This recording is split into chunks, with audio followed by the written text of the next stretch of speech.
So, what's the story behind your track Manage? Manage. Okay, Mm. well, Manage was a bit of a fun track, really, and mainly it was to do with like a girl, Mm. like basically talking about a girl, like asking her if she can manage, you know, yeah, physically and stuff. But there's Yeah. also like a sort of hidden meaning behind it as well, where I look at this life as a job. So it's like I'm navigating through life as the manager, and Mm. life is my job. So that's sort of the hidden meaning behind it. Yeah, Yeah. that's it. Okay, cool. So, the music video for Manage is based Yeah, on, well, inspired by Jay-Z and Beyonce. yeah. Can you tell us a bit about the concept behind the video and the experience of making it? Yeah, so the concept, so shout out to Sheila Nortley who directed that video. She's actually my cousin, Oh. and she actually brought up the idea of Mm. doing it. Like when she told it to me, and she told me like her vision for it, and like showing me the whole storyboard, I was like, yeah, this is dope. Like it's Yeah. different, something totally different. Do you know what I mean? So the whole process was crazy, though. I mean, like yeah, that video was probably my best video to date, and the Yeah. whole experience was mad. So yeah, that was shout out to Sheila for that. Yeah. Because I mean, it's such an iconic look as well. Yeah, So yeah, yeah, it yeah. really sticks in your memory. It does, doesn't it? Yeah, Yeah. like literally everything, like the vision for that video, how it came out, it totally, I think it blew not just my mind, like, but it blew everyone's mind. Yeah. So yeah. Yeah. Cool. So after winning an MTV Foot Locker competition, Yeah, you had the opportunity to record a track in New York yeah, with hip hop legend Dougie Fresh. yeah. What was the whole experience like? That was, to me, that was the start of my journey. Like, if I could say anything, like that actually opened my eyes and made me realize that, do you know what? I need to take this serious, because the fact that I was able to win that and have such a huge opportunity like that, Yeah. like I went to America, I went into a studio, recorded a song with him, Yeah. and then, and not just that, I met a few other big legends over there, because he brought me backstage to one of the shows. So I met Magic Johnson, Erica Badu, Oh wow. Jill Scott, Yeah. New Edition. So I met some like old school like legends. Do you know what I Yeah. mean? Yeah. And yeah, like that was crazy. So that when I came back, I just went in like full throttle. That's when I won the Kiss competition with DJ Swerve, and I just started doing as many competitions as possible. I done a few little shows here and there, and then yeah, I just went full throttle. Yeah. So, That sounds incredible. yeah, Yeah. no, it was definitely that's partly what paved the way for me to be where I am today. Yeah. That's great. So you spent 4 years in Ghana.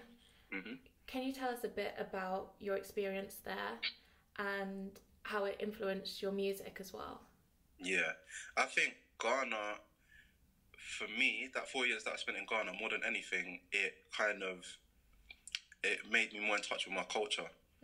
Yeah, like I always wanted to go to Ghana for a long period of time, because I used to go when I was younger as a holiday, but going there and living there made me actually understand the culture to the next degree, and that influenced my music in such a huge way, because since then I've been like dibbling in a bit of Afrobeats. So I've got like a couple Afrobeats tracks that you'll hear in the EP that I'm going to be releasing at the end of the year, and yeah, apart from just that, also like the networks that I made out there, like the connections. I know people even up till now, you know, like other artists out there, DJs, etc. So it's like, yeah, that was for me. That was another path. That was another chapter that I had to take to get where I'm gonna get. Do you know what I mean? So yeah, definitely. So can you tell us a bit about your experience recording Red Room with Krept Konan?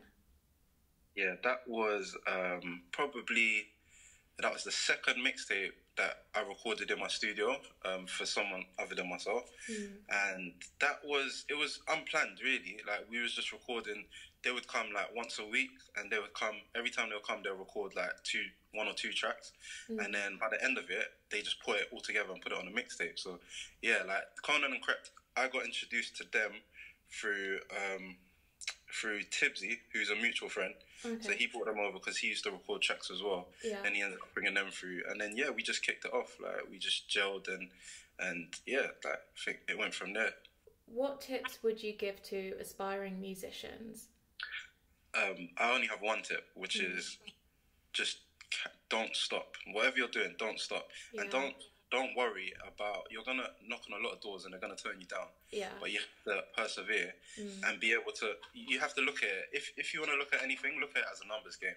You have to knock on 10 doors for one to open. Yeah. That's just the chances that you're going up against. So if someone tells you no, or someone says, oh, they don't like your music, your music ain't going to work, you ain't going to work, like, you've got to keep on going because you're going to get there. So you just have to carry on, be consistent and believe in yourself, because you have to believe in yourself for other people to believe in you. So that's so true. That's it, yeah. Yeah. That's great advice. Yeah, thank you. What would you say has been the biggest moment in your career so far? The biggest moment in my career was probably when I was in Tema on stage in Ghana. So there's a town called Tema.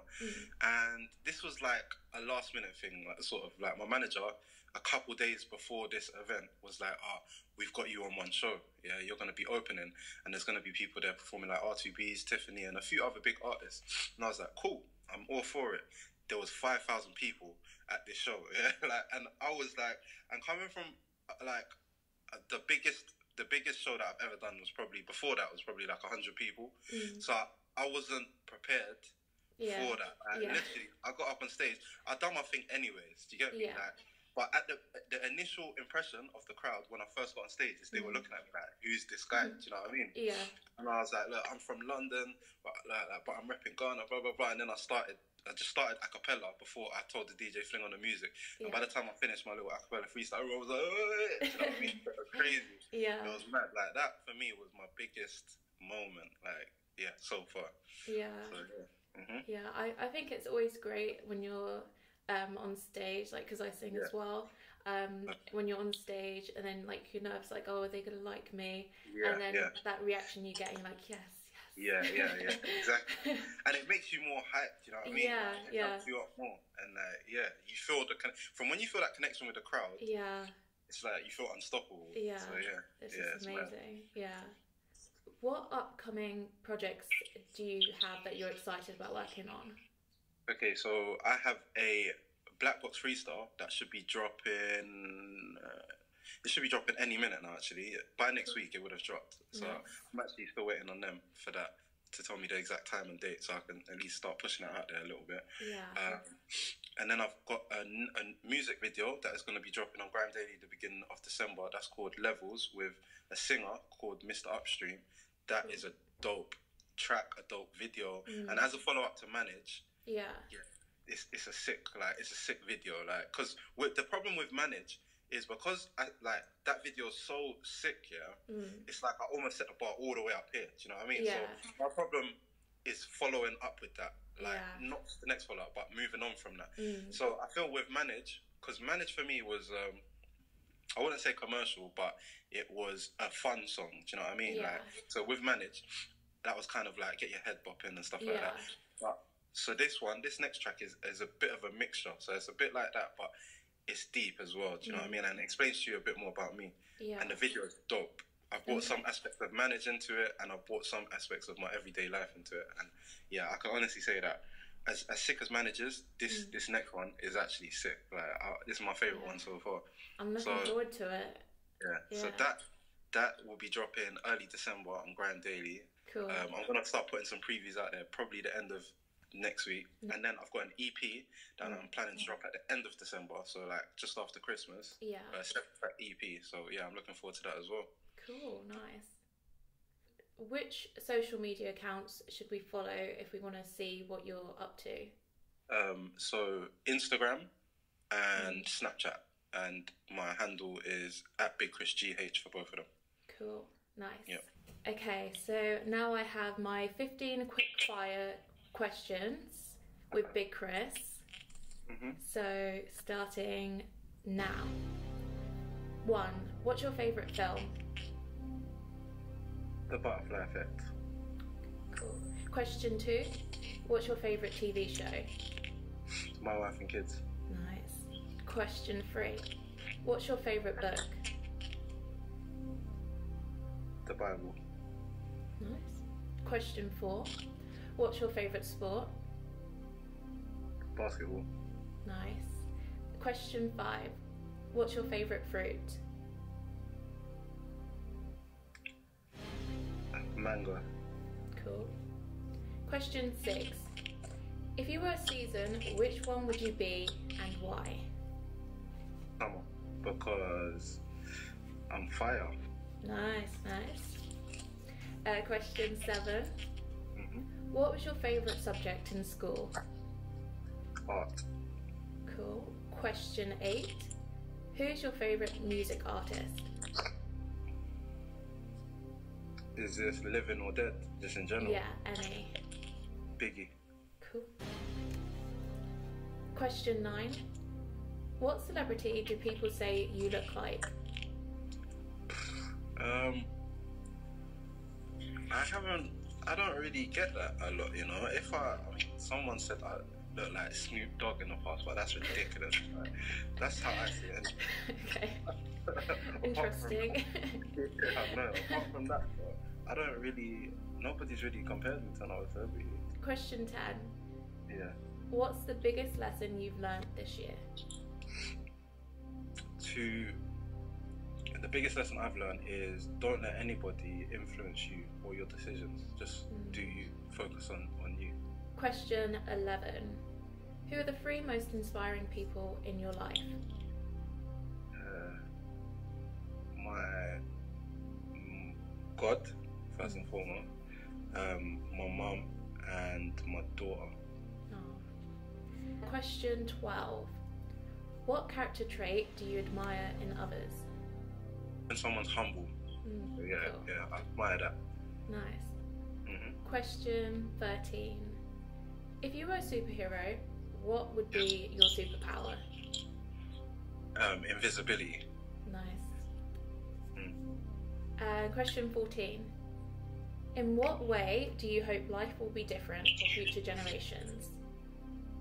I hope future generations will stop for me, I feel that like not just social media, but like the internet in general is kind of messing things up a little bit. So I feel that they would not rely so much on Instagram, looking at their phones, seeing what's going on in the world, and just focus on themselves. Yeah. And question 15. What advice would you give to your younger self? Any advice I could give to myself would be like put your foot on the throttle and don't take it off, because I feel that what I've done for so long in my career as an artist is start and stop. It's only now that I'm actually going ahead full throttle and not giving myself a break. So if I could give any advice, it would be to do that from the very beginning. But I also understand that in life, a lot of lessons you have to learn yourself. Yeah. So even if I'm a stubborn guy as well, so even if I was to have given myself that advice, would I have followed it? Probably not. Yeah, you know what I mean? So yeah, I'm grateful. That's all I can say. Cool. Those are our 15 quickfire questions with Big Chris. So we'll go back over your social media accounts and your upcoming events. On social media, all handles, including Instagram, Snapchat and Twitter, is at BigChrisGH. Yeah, that's the socials. And yeah, watch out for me. I've got a black box coming out soon. My next video is coming out soon. My EP's coming out. I'm doing Afro Nation in Ghana, and I'm shooting a video in Ghana in December as well. So yeah, watch out. There's definitely a lot to come. Cool. So thank you so much for being on the show. I really enjoyed it. Thank you for having me. It was a blessing. That's okay. I'm so happy that we did this interview. Yeah. Same. Cool. Yeah. And I'm looking forward to seeing all the stuff that you're going to be getting up to in the future. Thank you. So, yeah. Thank you. And if I'm ever in Bedford, as I said, I'll definitely pass through. Fantastic. Great. Yeah.